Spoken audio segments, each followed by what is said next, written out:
we shall reflect on the life of St. Pius V. Pope St. Pius V was born Antonio Ghislieri in Piedmont, Italy, of an impoverished family of the Bolognese nobility. He joined the order of preachers at 14, taking the name Michael. Ordered to the priesthood at the age of 24, for 16 years he devoted himself to the teaching of philosophy and theology.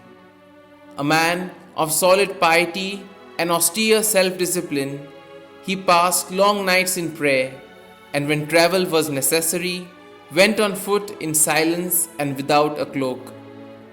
After having distinguished himself as novice master and prior of various houses of the order, he was, in the year 1556, made Bishop of Sutri.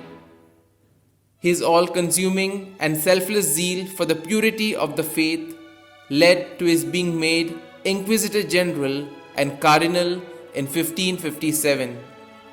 As such, he refused to countenance the nepotic appointment of the 13-year-old Medici to the Sacred College of Cardinals and the efforts of Emperor Maximilian II to have ecclesiastical celibacy abolished. On the death of Pope Pius IV in 1566, Bishop Ghislieri was, through the efforts of his friend St. Charles Borromeo, elected successor, a signal victory for the party of the Reform at a time when austerity and severity were particularly required in the Church, for the new Pope's uncompromising stand in matters of faith and discipline were well known by then. Consequently, the papal court underwent reform. The cardinals were urged to curb their luxurious lifestyle that they were accustomed to. Bishops were required to found diocesan seminaries and to reside in their sees. The secular clergy, the religious orders, and even the laity came to feel the Pope's influence in carrying out the decisions of the Great Council of Trent, which had been drawn to a close in 1563. Church music and liturgical worship were also reformed. To the Mass were added the Domine non sum dignus, the Confiteor, and the Blessing. In the political field, Pius vigorously supported the Catholics in foreign lands. He excommunicated Queen Elizabeth I of England and worked ceaselessly to bring about a union of the Christian princes of Europe against the threatening Turks.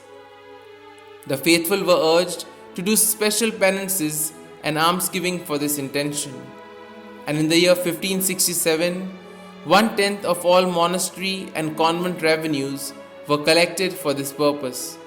Finally, the Turkish attack on Cyprus brought the forces of Venice, Genoa, Spain, and the Holy See together. Don Juan of Austria, as commander-in-chief of the Allied fleets, having left behind all soldiers of known evil lives, won the great naval victory of Lepanto on the 7th of October 1571, while a great procession of the Rosary Confraternity was passing through the streets of Rome, imploring divine assistance.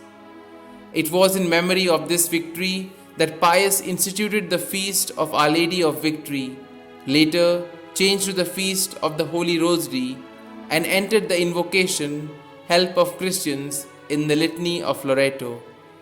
In his personal life as Pope, Pius continued the practices of virtue that he had followed as a monk, and his great burden of work notwithstanding, twice daily he took time out to meditate before the Blessed Sacrament.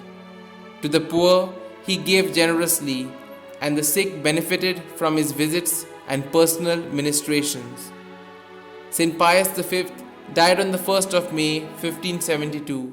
Pope Sixtus V had his mortal remains moved from St. Peter's to St. Mary's Major's on 9th of January 1588.